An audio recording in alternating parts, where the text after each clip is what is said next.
Assalamualaikum guys, ini agak gelap ya. Ya udahlah. Oke, gini, masa gini banget. Ya udahlah, oke. Ceritanya sekarang aku lagi mau ke mana nih? Ke Bekasi, namanya ke Alexandria Islamic Boarding School. Bismillah. Sebenarnya aku sekarang lagi agak nggak mood banget sih, maksudnya akunya ya lagi agak bete gitu sih, jadinya lagi agak not in the mood. Tapi sebenarnya harusnya hari ini itu sangat exciting dan harusnya aku sangat excited. Kenapa? Karena ini pertama kalinya aku ketemu dengan anak asuh aku. Yeay, Masya Allah, Bismillah. Jadi seperti yang kemarin kalian tahu, aku udah posting di Instagram seperti ini. Tuh, kayak gitu postingnya. Udah banyak banget sebenarnya yang ikutan, tapi di situ kita seleksi karena memang aku pengen milih anak-anak yang berprestasi tapi kurang mampu dan mereka komit gitu dalam 3 tahun ini memang pengen menghafal Quran. Insya Allah kalau Allah izinin bisa dimudahkan menghafal 30 juz, tapi kalau enggak paling enggak sudah berusaha semaksimal mungkin ya, semaksimal mungkinnya aja berapa mampunya gitu. Jadi sekarang kita lagi on the way mau ke Bekasi, langsung aja kita cek sekolahnya Alexandria Islamic Boarding School itu seperti apa sih.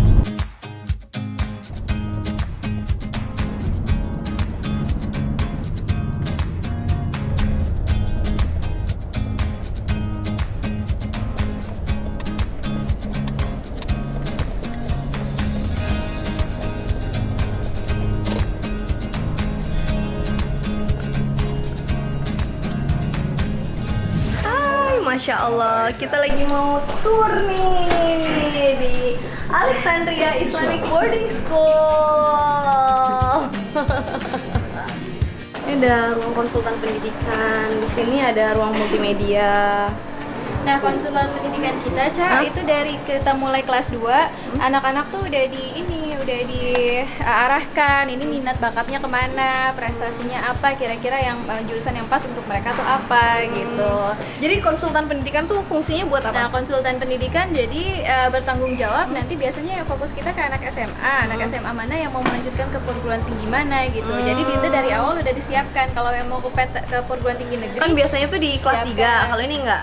Kalau ini di awal masuk kelas 3, tapi dari kelas 2 pun kita juga udah ada udah diarahin. Kelihatan kan minat bakatnya, kalau ada yang mau keluar negeri langsung diarahkan untuk TOEFL. Nah, TOEFL-nya pun takutnya kan di percobaan pertama nggak langsung bagus nih. Ada lagi percobaan selanjutnya kalau itu aku zaman dulu tuh. Harus ikut TOEFL dulu, TOEFL IBT lagi, aduh pusing. Oke, yuk. Nah, ini ruang komputernya bisa masuk ya? Ya, ini yang digunakan karena sekarang kita wajib UNBK ya. Nih, ruang multimedia laboratory. Jadi mau tidak mau kita mengikuti di sinilah anak-anak mengakses kegiatan mereka sehari-hari lah. Hubungannya dengan mapel yang TIK itu gitu. Tapi ini berkaitan dengan modul yang ada di sekolah atau? Iya, sesuai dengan struktur kurikulum yang ada di. Tapi di luar jam sekolah berarti mereka nggak boleh? Boleh, sangat boleh. Makanya tadi hubungannya dengan Miss Ranti selaku kepala ekskul tadi. Jadi anak-anak bisa mengeksplor ini di luar KBM, di luar jam belajar mengajar. Boleh, tapi hubungannya nanti dengan ekstrakurikuler gitu. Sangat boleh. Mungkin mereka ingin menjadi programmer segala macam ya, bisa untuk diarahkan. Dulu zaman kita belum ada EPP ya. Zaman dulu aku waktu zaman apa ya? Zaman SMP masih belajar Excel. Library. Nah, kita sekarang lagi ada di library-nya nih guys. Ini salah satu cita-cita aku sih. Aku pengen bisa apa yang bisa aku lakukan gitu untuk bisa ngebantu orang-orang di sekitar aku dulu aja yang ada di lingkungan aku supaya tingkat literasi membacanya tuh lebih tinggi lagi gitu, karena emang literasi membaca kita tuh sangat rendah sekali. Dan kawan-kawan kita ini, aduh aku tuh banyak banget deh program sama Tania, pengen ini, pengen itu, pengen ini. Insya Allah ya satu-satu. Ya aku tuh kalau library ngeliat buku tuh langsung kayak merinding, karena literasi kita di Indonesia rendah banget kan. Jadi pengen banget kayak perpustakaan berjalan pokoknya harus ada sesuatu trigger yang bisa ngebuat anak-anak tuh supaya literasinya lebih tinggi lagi gitu. Cuman emang itu nggak bisa kerja kita sih, itu harus kerja bersama dengan orang tua juga di rumah. Iya, benar. Karena kan yang bisa membuat peraturan di rumah, nggak boleh pegang gadget, nggak harus matiin TV, itu kan orang tua di rumah gitu. Dan kebiasaan-kebiasaan itu yang ngebuat anak-anak suka baca gitu. Kalau kita kan tetap apapun orang lain gitu loh. Jadi itu PR-nya banyak banget sih buat naikin literasi, karena dengan literasi yang tinggi insya Allah jadi nggak gampang kemakan hoax, nggak gampang denger berita ini oh iya ya bener ya ini ya gitu. Jadi lebih mencerna dulu, berpikir dulu gitu. Nah di Alexandria sendiri ini kenapa kita perpustakaan ini salah satu ruangan paling besar di sini dan paling nyaman ya, karena kita pengen menaikkan literasi anak-anak di Indonesia, khususnya anak-anak SMP SMA ini. Nah ini kamu juga ingat ya, di Jerman dulu kita kayak gini kan? Iya benar. Ini kita tiru habis sama konsep di Eropa, di mana kita bisa belajar sendiri-sendiri. Nah ada ruang buat grup discussion. Ini yang buat juga. grup discussion, tapi ini yang buat sendiri-sendiri ya. Nah ini perpustakaan, ada kepala perpustakaannya yang mengkontrol. Betul, iya benar sih. Kita Di bisa Jerman emang nyaman. sebenarnya agak lebih individualis ya. Iya. Karena dia kalau lagi konsen nggak bisa diganggu. Iya, Caca kan juga sama-sama lulusan Jerman. Kita kenal banget nih. Dulu pasti waktu kuliah ini sehari-hari kita di sini ya. Di perpustakaan. SMP. Halo, assalamualaikum. Waalaikumsalam. Bangunin dikit boleh Bu Guru? Ibu Guru namanya siapa? Miss Della kan. Miss Della, Masya Allah. Lagi belajar apa sih? Belajar IPA. Biologi. Lagi belajar biologi. Lagi belajar subbab apa nih? Aduh, zaman dulu. Tulang. Oh, zaman tulang. Oh, coba lihat. Oh, lagi belajar tulang. Ada tulang belikat. Iya, betul Bu. Tulang apa nih? Rahang bawah. Tulang apa lagi nih? Ada tulang usus, tulang paha, tempurung lutut. Enak nggak belajar di laboratorium? Enak. Yang paling kalian sukain laboratorium yang mana? Yang ada AC. Yang ada AC yang mana? Yang ada AC yang di mana? Biologi. Oh, yang biologi. Oke. Terus pelajaran yang paling kalian suka apa? IPA. Di sini siapa yang cita-cita mau jadi dokter? Ya. Cakep. Di sini siapa yang cita-citanya mau jadi pengusaha? Oh, lalu. Di sini yang tiga ini mau cita-cita mau jadi apa? Jadi artis kan? Sekarang siapa yang udah hafal tulang-tulang yang ada di dalam tubuh manusia? Angkat tangan. Ya. Coba. Coba apa coba? Kasih tahu. Adil lebih. Ayo, sebutin. 1, 2, 3. Ini tulang dahi. Tulang dahi, betul. Betul ya Bu Miss Della ya? Oke, Ini terus tulang pelipis. tulang pelipis. Ya, Terus yang ini ubun-ubun. ubun-ubun, Yang ini tengkorak. tengkorak. Yang ini rahang bawah. Oke, terus Terus yang ini tulang apa ini ya? Selangka. oke, terus Terus yang ini belikat. terus Yang ini tulang rusuk. oke. Yang ini rusuk palsu. Terus Yang ini tulang mengambang atau melayang. ya. Terus yang ini lengan atas. Terus yang ini hasta. Oke. Terus pengumpil, telapak tangan, jari-jari tangan, tulang usus, terus tulang paha, Tulang paha. ya tulang tempurung lutut, habis itu tulang betis, tulang kering, tulang telapak kaki, sama jari-jari kaki.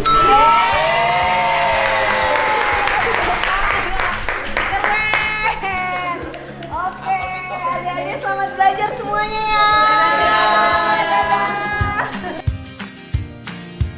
Miss, ya aku mau nanya, anak asuh kita, kita, namanya Ubaidillah gitu. Aku memang belum pernah ketemu secara langsung, tapi kita udah screening ya nilai-nilainya semua segala macam. Terus kita ada top 3. Ya waktu itu ada top 3 dan lucu sebenarnya Ubaidillah itu bukan yang kita pilih. Yang kita pilih sebenarnya ada yang dari Medan. Cuman setelah kita hubungin tuh susah banget gitu. Pokoknya susah lah, responnya tuh bukan lama nggak direspon, balik malah gitu ya. Sedangkan kita kelas udah harus mulai, akhirnya kita pilih yang nomor 2-nya ini Ubaidillah ini. Tapi masya Allah ternyata emang beneran pinter ya. Ya iyalah beneran pinter, masa bohong. Cuman maksudnya dari top 3 ini memang alhamdulillah beliau Ubaidillah ini pintar. Terus habis itu apa lagi Miss? Dia super. Oh supel gitu. Alhamdulillah teman-temannya mendukung Hah? dan ada satu anak Hah? yang deket Hah? jadi sahabat sekarang. Oh Nanti gitu. bisa dilihat. Katanya Ubaidillah dicintai dan disenangi oleh teman-temannya. Terus teman-temannya tahu kalau Ubaidillah ini memang dapat beasiswa gitu tahu? Hanya sahabat. Yang tahu, yang lainnya nggak tahu. Oh gitu. Masya Allah, Masya Allah. Can't wait. Mudah-mudahan ya betah. Mm-mm. Dan kalau dengar cerita perjuangan menuju ke sini tuh luar biasa. Gimana Saya sih? juga Perjuangannya gimana? Aku udah merinding aja nih, Miss. biasa dia diantar sama ibu dan kakaknya. Oh, nanti kita tanya sama Ubaidillah langsung ya. Assalamualaikum. Hai. Oke, ini lagi belajar apa? Bahasa Indonesia. Bahasa Indonesia. Aku disuruh ngapain barusan? Tebak yang mana? Oh gitu. Ini lagi belajar bahasa Indonesia ya? Iya. Wah, ini salah satu pelajaran favorit kakak loh, karena kakak itu aku udah tahu pasti Ubaidillah ini ya. Bener? Yeay, aku jadi sama anak kakak loh. Ini Masya Allah murid teladan nih. Ini teman-teman yang lain juga pasti insya Allah bakal bisa jadi murid teladan juga. Semua harus punya semangat berjuang yang luar biasa. Pokoknya semua punya kesempatan yang sama dalam belajar. Harus bisa menjadi orang yang manfaat. Pokoknya kalau pinter nggak boleh pinter buat diri sendiri ya. Harus buat siapa pinternya? Masa diri sendiri. Harus pinternya pokoknya harus membuat senang. Pertama yang harus bikin senang siapa coba? Benar, pintar orang tua dulu pertama yang harus dibikin senang. Karena kalau kita jadi orang sukses tapi nggak bisa nyenengin orang tua, percuma. Oke, pertama harus bisa nyenengin orang tua dulu. Kedua nyenengin siapa? Guru. Bingung. Siapa? Ayo kedua nyenengin siapa? Kakek nenek. Kakek nenek. Kakek nenek bagian dari keluarga, ya bagian dari keluarga terdekat dulu ya. Kalau guru itu harus ada di tempat khusus di bagian lain dong. Masa harus ngelupain gurunya? Ingat nggak sama guru-gurunya? Ya, karena kan guru-guru juga yang membentuk karakter kalian semua di sini. Nah, terus yang kedua sama siapa? Keluarga ya, keluarga yang dekat dulu, yang hubungannya dekat, baik secara hubungan darah ataupun tempat tinggalnya dekat sama kita. Habis itu siapa? Baik sama siapa? Hah? Sama tetangga-tetangga, betul. Habis itu sama siapa? Temen, saudara kan udah tadi bagian dari keluarga siapa? Anak yatim dulu atau fakir miskin dulu? Anak yatim. Kata siapa? Anak yatim dulu atau fakir miskin dulu? Fakir miskin. Anak yatim dulu atau keluarga dulu? Keluarga. Kata siapa?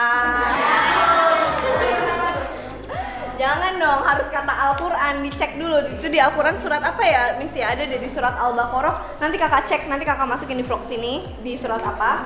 Itu ada urutan-urutannya. Jadi nanti harus baik dulu sama anak yatim, fakir miskin. Habis itu baru sama Ibnu Sabil. Adik-adik selamat belajar semuanya. Insya Allah berkah. Dan pokoknya kalian berarti sekarang umurnya berapa? 13 artinya sekitar 30 tahun lagi insya Allah kalau dikasih umur panjang sama Allah 30 atau 40 tahun lagi kakak mau lihat beberapa dari kalian di kelas ini tiba-tiba ada yang jadi ketua MPR. Siapa yang mau? Kok nggak ada yang angkat? Siapa yang mau jadi ketua DPR? Ya udah, siapa yang mau jadi menteri? Coba menteri. Oh, oke. Siapa yang mau jadi gubernur? Oke. Siapa yang mau jadi presiden? Coba angkat tangan.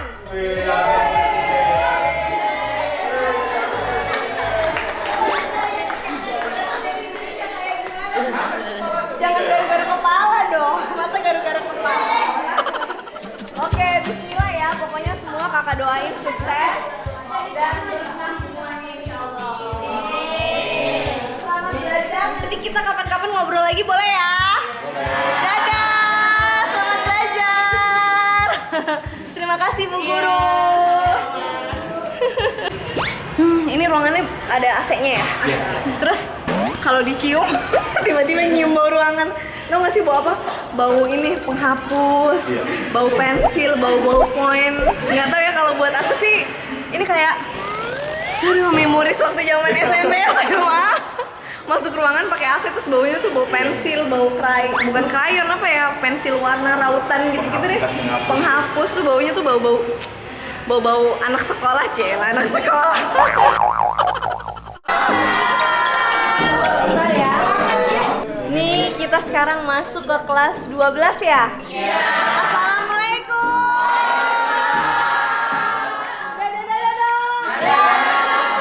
Lagi belajar apa sih kalian? Bahasa Inggris? Iya. How are you guys? Pertanyaannya kayak pertanyaan anak SD ya? Nanya apa ya? Jadi kalian lagi belajar apa sih? Present tense, past tense, atau apa? Naratif. Apa? Coba Miss jelasin Kak. Naratif itu teks tentang cerita. Coba, for example. For example, like legend, fairy tales, folk tales. Oh. And now we are going to learn about the faithful lovers. Oke. Jadi biasanya pertama-tama tuh biasanya kalau lagi cerita tentang fairy tale itu once upon gimana pertamanya? Gimana coba satu orang yang ngomong? Coba once upon a time. Once upon a time gitu. Terus habis itu apa lagi ceritanya biasanya? Apa? Dari berapa? Orientation. Oke, kasih tahu ini ya yang nonton di vlog Kak Caca nih. Biasanya ini jadi kita ceritanya lagi belajar naratif ya. Lagi bikin cerita-cerita kayak Disney, Cinderella, Lion King gitu ya ceritanya ya. Once upon a time gitu kan. Oke, biasanya itu kan opening statementnya gitu. Terus habis itu yang pertama yang harus ditulis lagi apa nih bagian dari cerita itu? Orientationnya harus diperhatikan. Kedua apa? Complication. Jadi complication tuh kayak cerita masalah isu ini sama ini sama ini gitu ya. Oke, complicationnya tuh apa? That's right, siapa tuh yang jawab? Oke, habis complication apa lagi? Apa? Oh, resolution. Oke, jadi kalau udah ada masalah harus ada jalan keluarnya gimana gitu. Setelah resolution, habis itu apa lagi? Conclusion. Hah? Oh, moral tuh kan. Kalau yang cewek-cewek jawabnya moral value, kalau yang cowok mah langsung conclusion. Nih yang cowok-cowok harus belajar juga nih. Ada apa? Tentang apa? Moral value. Karena emang biasanya tuh kalau laki-laki maunya yang singkat-singkat aja. Kalau kita kan perempuan katanya suka dibilang ribet gitu kan. Padahal kita lebih perasa kalau perempuan mah. Kenapa jadi curhat? Oke. Moral value, habis itu baru conclusion. Habis itu udah baru diedit draft 1, draft 2. Oke, selamat belajar semuanya ya.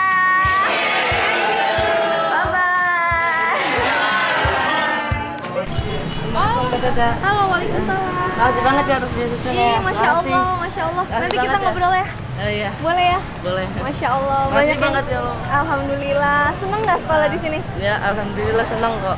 Ya pertama sih masih grogi. Terus? Masih banget ya. Ya pokoknya nggak nyangka gitu lah. Bisa sekolah di sini. Oh gitu. Kan saya cuma warga desa biasa gitu. Nggak nyangka udah sekolah di sebesar inilah. Ya alhamdulillah. Seneng nggak? Seneng banget lah. Oke Ubay, nanti kita ngobrol-ngobrol lagi sama Ubay ya. Ubay jangan kemana-mana, nanti kita ngobrol ya. Oh, iya. Siap. Hai guys, sekarang aku sudah bersama dengan Ubay yang tadi kita lihat lagi di kelas ya. Tadi kamu lagi di kelas bahasa Indonesia ya? Iya. Oke. Nah, jadi Ubay ini siapa sih? Masya Allah, Ubay ini adalah siswa yang beruntung yang mendapatkan kesempatan buat belajar di Alexandria Islamic Boarding School, yang memang tahun ini insya Allah aku dan Alexandria Islamic Boarding School ini punya program beasiswa untuk anak yang berprestasi dan anak yang memang memiliki keinginan untuk menghafal Al-Quran sampai dengan 30 juz diutamakan. Dan juga diutamakan nggak hanya berprestasi akademis aja, tapi juga sudah menghafal beberapa juz gitu. Jadi kemarin tuh email yang masuk Masya Allah banyak banget, mereka semua berprestasi. Ada yang hafalannya 1 juz, ada yang hafalannya 3 juz, ada yang hafalannya macem-macem. Tapi kita konsiderasi kita tuh banyak lah gitu bersama dengan tim di Alexandria School ini. kita lihat nilai akademisnya, hafalan juz Al-Qur'annya, dan juga komitmen keinginannya untuk menghafal 30 juz untuk kedepannya gitu. Nah, Ubay ceritain dong, Ubay itu siapa, umurnya berapa, rumahnya di mana, terus itu dulu deh yang diceritain. Benar, perkenalkan, nama saya Ubaidillah, lahir 30 Juli 2005. Saya kelahiran dari Indramayu. Berarti mau ulang tahun sebentar lagi dong? Masya Allah. Oke, terus habis itu? Saya kelahiran dari Indramayu, Kabupaten Gedokan Bundar, Desa Sumur Gede. Oke, terus Ubay ini kan Masya Allah ya, Alhamdulillah siswa berprestasi yang beruntung nih yang bisa mendapatkan program beasiswa di tahun ini gitu. Ubay kan akademisnya kakak lihat juga udah bagus nih. Dulu belajarnya gimana sih kalau boleh tahu? Ya, pertama sih ada kemauan sendiri, terus didukung sama si kakak. Ayo kita belajar bareng, belajar matematika, bahasa Indonesia. Habis itu saya berpikir bahwa yang namanya belajar itu harus ditemani dengan orang yang lebih pintar. Coba saya tanyakan sama ayah, ibu yang lebih pengalaman. Akhirnya jadi tuh memang Ubay itu di rumah memang kondusif gitu ya. Iya. Keadaan di rumah itu kondusif membuat Ubay memiliki kesempatan buat belajar dan dekat dengan buku gitu. Oke, kakaknya Ubay itu umurnya bedanya berapa sama Ubay? Kalau kakak perempuan yang pertama itu sekitar berapa? 10 tahun kalau. Bedanya. Yang kedua? Yang kedua ada 5 tahun atau 6 tahun. Oh, jadi Ubay suka belajar sama kakak yang kedua. Yang pertama. Oh, suka belajar sama kakak yang pertama, matematika apa pokoknya semua yang di sekolah yang dipelajarin diulang lagi. Tapi waktu bermain ada dong. Iya. Jadi gimana biasanya pulang sekolah main dulu, ngerjain PR dulu atau gimana? Biasanya sih saya itu ngerjain PR dulu karena apa ya? Di namanya keluarga saya itu nggak boleh bermain sebelum ngerjain PR, belajar, dan harus dites sama kakak saya, harus mendapatkan nilai yang paling bagus gitu. Gitu nih guys, penting banget nih ya. Aku nggak tahu sekarang yang lagi nonton apakah kalian statusnya anak atau kalian statusnya orang tua. Kalau saya statusnya sudah menikah tapi belum punya anak, doain semoga statusnya bisa cepet jadi orang tua, amin insyaallah. Nah, ternyata anak pintar itu, maksudnya anak pintar, kita ngomongin masalah akademis dulu nih ya, di luar kepribadian dan juga sifat-sifat yang lain gitu. Kalau anak mau nilai akademisnya itu baik dan bagus, nggak bisa kita cuman mengandalkan atau membebankan kepada anak itu sendiri gitu. Karena nih di sini ternyata Ubay cerita bahwa Ubay itu dibantu loh sama kakaknya, bahkan orang tuanya juga involve gitu, ikut bikin aturan di dalam rumah bahwa pulang sekolah, tugasnya apa, kerjain dulu tanggung jawab. Kalau tanggung jawab udah selesai, baru boleh main gitu ya. Misalkan mau main bola, kayak mau main basket, kayak atau mau apa deh, mau ketemu sama teman-temannya boleh gitu. Jadi emang nggak ada tuh namanya ceritanya anak pintar, ujuk-ujuk pintar aja gitu, enggak ya. Jadi memang itu tuh harus dibentuk gitu, dan yang ngebentuk itu harus lingkungannya, kita, keluarganya. Karena insya Allah kalau misalkan kita banyak terbentuk keluarga-keluarga yang memang memiliki mutu dan kualitas yang baik nih gitu ya, nanti negara kita Indonesia juga jadi negara yang dengan mutu yang lebih baik juga gitu, karena semua berawal dari rumah gitu. Karena kan orang-orang yang menjadi pemimpin-pemimpin, menjadi masyarakat di Indonesia ini lahir dari sebuah keluarga, dan jadi sebuah keluarganya itu dulu yang harus dibentuk menjadi lingkungan yang kondusif untuk bisa mengembangkan bakat dan dirinya masing-masing anak ini gitu. Oke, Ubay kan itu kan kalau ngomongin akademis. Kalau kita ngomongin hafalan nih, Masya Allah, Ubay udah hafal berapa juz? 2 juz. 2 juz berapa aja? 29 dan 30. 29 dan 30. Komit nih rencananya mau ngafalin 30 juz? Insya Allah. Insya Allah. Oke, kakak mau tahu, kakak aja nih yang udah umur segini, astagfirullahalazim, 1 juz aja belum hafal. Dulu gimana sih, berarti pas waktu SD itu tips gimana caranya supaya bisa hafal 1 juz? Pertama saya harus paksain dulu gitu. Maksa? Harus, Paksain. terus menyukainya dulu tuh sama. Kira-kira saya suka dan bangga gitulah, semangat didukung sama orang tua. Terus ini yang paling saya terhebohkan lah, hafalan di sawah. Di sawah? Kenapa Cari di tempat sawah? yang sepi buat makhraj hurufnya biar fasih gitu. Kan apa ya, salah sedikit bisa mengubah makna gitu. Jadi saya hafalan di sawah sendiri. Kamu ke sawah sendiri? Iya. Jam berapa tuh? Subuh habis subuh. Masya Allah, nggak takut digigit ular? Ya enggak.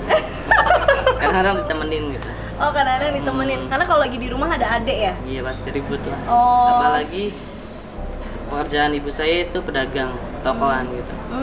Jadi di rumah emang dagang? Iya.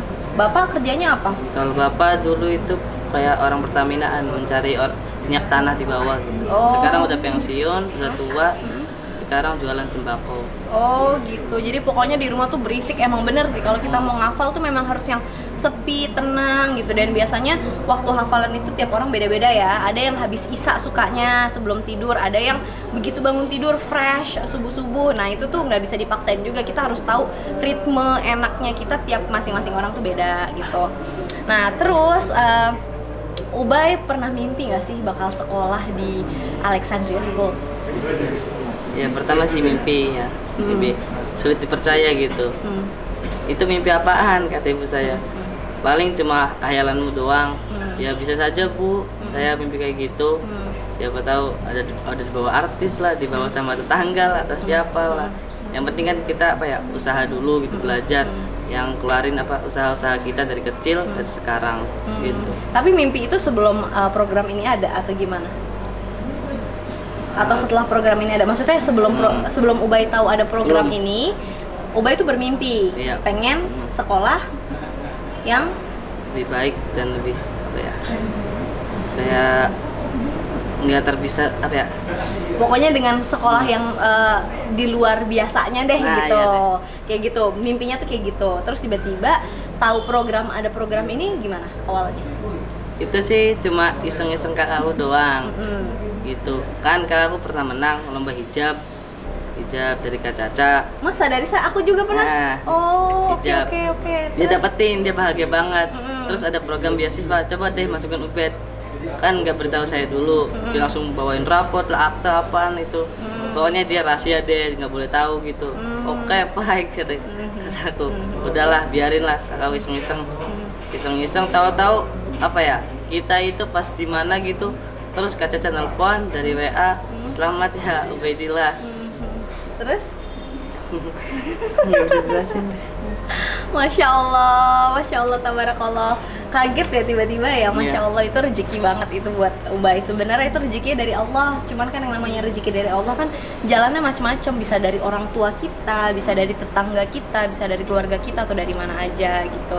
Oh jadi pertama justru Ubay nggak tahu kalau kakaknya itu masukin nilai-nilainya Ubay ini di sini gitu. Terus habis itu begitu Ubay datang ke sini, ceritain dong perjalanan dulu. Gimana nih pertama kali dari Indramayu sampai ke Alexandria School ini? Dulu saya itu mondok di pesantren Kempek Cirebon. Pas itu saya mau berangkat ke pondok lagi, terus ada Kak Caca deh nelpon gitu di Instagram, suruh balik lagi aja. Ya udahlah, gimana lagi, mau nggak mau saya harus apa ya, membanggain Kak Caca lah, gimana pun juga lah.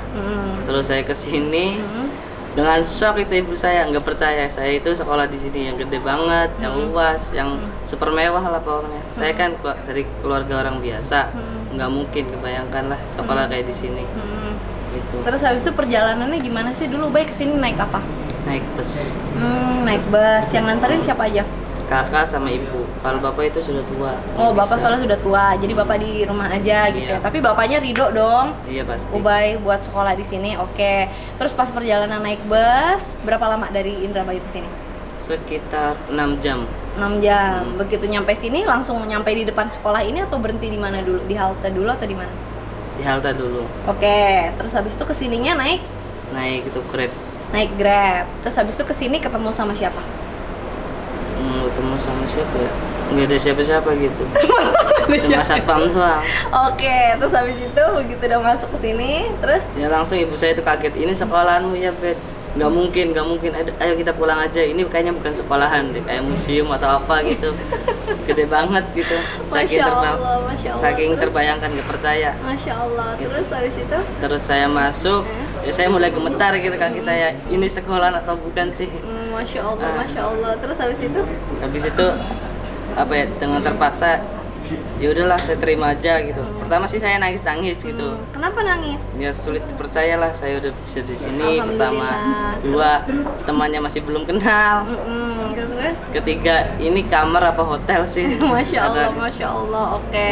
Udah begitu udah masuk ke dalam sini, terus habis itu nyaman nggak? Berarti sekarang udah masuk 2-3 minggu ya? Iya. Belum ada sebulan ya? Nyaman nggak belajar di sini? Alhamdulillah nyaman-nyaman aja. Alhamdulillah. Terus? Tapi sekedar masalah temen sih lebih seru di pondokan saya dulu Kenapa? daripada di sini. Kenapa? Ya nggak tahu. Kenapa teman-temannya di sini? Ya sedikit gimana ya? Sedikit gimana? Kayak sulit berinteraksi gitu. Kalau di sana itu apa ya? Istilahnya saling membantu gitu. Apapun dalam keadaan apapun, walaupun kita senakal-nakal apapun, pasti ada waktu yang bantu. Kalau di sini apa ya? Saya perhatiin itu nggak ada gitu sedikit pun. Ya udahlah. Tapi yang saya buat bangga itu pertama gurunya, 2 boarding master, 3 yang ketiga Apa yang ketiga? ini sekolahannya. Sekolahannya, Masya Allah. Oh, mungkin karena teman-temannya itu karena biasanya emang kalau di Jakarta atau di kota-kota yang lebih besar itu memang lebih punya sifat individualis. Jadi memang itu Kak Caca akuin juga. Memang kalau kita ke daerah biasanya tuh memang sifat gotong royongnya tuh lebih inilah. Katanya kalau misalkan dulu kan Kak Caca pernah tinggal di Semarang kemarin. Terus kalau misalkan kayak asisten rumah tangga gitu dia bilang, "Bu," dia bilang, "aduh saya mah enakan tinggal di kampung nih daripada di kota besar kayak gini," dia bilang gitu. Emang kenapa? "Aduh kalau di kampung nih ya garam kita habis, bawang kita habis, tinggal minta aja sama tetangga, minta dulu dong gitu. Tapi kalau di sini katanya harus pergi ke pasar, pokoknya apa-apa tuh harus beli sendiri, harus urus sendiri, semuanya sendiri." Maksudnya Ubay itu kali ya. Iya. Kayak teman-temannya memang lebih individualis karena memang nggak tahu kenapa itu memang karakter orang-orang kota besar itu seperti itu, nggak tahu deh kenapa ya. Tapi kalau misalkan emang di daerah tuh biasanya memang lebih saling ngebantu lah, gotong royong tuh memang biasanya lebih kuat gitu. Tapi sejauh ini seneng ya. Alhamdulillah seneng kok. Insya Allah berkah ya Ubay. Nanti kalau ada Amin. apa-apa langsung ngomong aja sama BM-nya, boarding masternya. Tapi insya Allah nanti nggak ada apa-apa. Terus Ubay juga tadi kita udah ngobrol di belakang bahwa Kak, aku agak susah nih kalau mau ngafal 30 juz karena PR-nya banyak. Terus bangun tidur langsung harus ngaji bareng ya. Iya. Jadi nanti aku tadi udah bilang sama Frau Tania juga, nanti akan dibilangin sama ustadznya minta dibikinin program khusus buat Ubay supaya gimana caranya setiap hari Ubay punya waktu sendiri untuk menghafal Quran, karena memang menghafal Quran itu butuh waktu 2-3 jam sendiri gitu biar nyaman gitu. Tapi tiap hari rutin gitu. Nah karena kalau misalkan kita nggak punya waktu sendiri tuh kadang-kadang apa ya nggak konsen ya Ubay ya gitu. Alhamdulillahirobbilalamin. Ini pertemuan saya pertama kali dengan Ubay dan ini tidak direkayasa ya Ubay ya. Semuanya berjalan secara spontan begitu aja. Insya Allah berkah dan teman-teman doain semoga Alexandria Islamic Boarding School juga bisa sukses. Semoga tahun depan kita juga bisa membuka beasiswa untuk lebih banyak lagi anak-anak berprestasi yang setiap anak di Indonesia ini kan berhak mendapatkan pendidikan yang layak gitu. Tidak melihat apa status sosialnya, background keluarganya apa, tapi setiap anak yang terlahir di negara Indonesia ini memiliki hak mengenyam pendidikan dengan baik gitu. Jadi insya Allah ini manfaat. Thank you for watching. Wassalamualaikum warahmatullahi wabarakatuh. Waalaikumsalam.